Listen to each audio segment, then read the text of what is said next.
শ্রী শ্রী বিপত্তারিণী ব্রতকথা। গণেশ বন্দনা বন্দিতে ভগজানন গৌরী নন্দন বিধি বিষ্ণু ভূষণ নাথপতুল নান সর্ববিঘ্ন নাশ হয় তোমার শরণে অবৃতে পুজনি বন্দিনী অবৃতে তোমার পূজা বন্দিনী এখানে। বিপত্তারিণীর কথা আরম্ভ। বিপত্তারিণীর কথা শুনো দিয়া বন যে কথা শ্রবণাতে বিপদ খণ্ডন একথা ঋষি ভ্রমিতে ভ্রমিতে উপনীত হইলেন কৈলাস নাচারে হেনকালে হরগরি শিব সিংহাসনে নানা কথা নিয়ে ভয়ে রহে আলাপনে দুহাত জনে নানর প্রণাম করিল সম্মতে সহাস্যে শিব শম্ভু নারদে বলিল হেন সময় কেন হরি কৈলাসেতে আজ কহ বস্ত্র বিস্তরিয়া কি কত আজকাল বড়জিরে মহামণি বলেন শম্ভুরে জিজ্ঞাসিতে কিছু কথা এমন তবক আছে মর্তবাসী নারীগণ আছে ব্রত দুঃখে কোন ব্রত পালনে তেরবে তারা সুখে করেছে ব্রন্দন তারা নদিয়া মন বিপদে দেখে বা করে বিপদ তরণ শিব কহে হে মহর্ষি ভালো কথা তুমি জিজ্ঞাসিলে বিপদ তাই নিপদ এই ফল মিলে স্বামী পুত্র পরিজন দীর্ঘায়ু হয় আমর অনিমতি সে থাকিবে নিশ্চয়।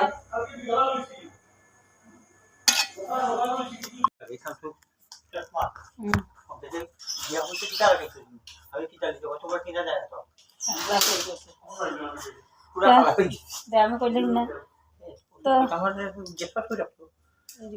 ওষুধের ডিব্বা। তো এখন করছি ব্রেকফাস্ট। আমি আজকে ব্রেকফাস্টে খাচ্ছি এই যে সুজি আচ্ছা ব্রেকফাস্ট করে নিই, তারপরে দুপুরে রান্না বাড়া করবো। তো চলো ভুলে যাচ্ছে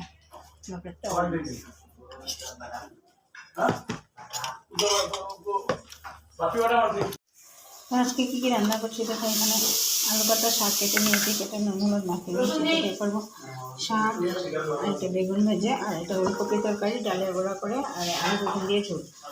যেহেতু আজকে ভেজ তার জন্য এগুলো রান্না। তো চলো দেখতে থাকো ব্লগটা আর সঙ্গে। দেখো কী রান্না করলাম দেখাই। এই যে শাক এখানে আর এখানে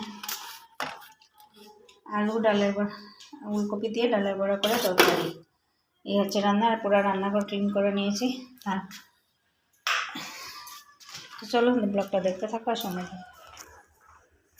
তো এখন চা খেয়ে টিউশন থেকে উঠলাম। এই যে এখনও এই যে চেয়ারগুলো রেডি,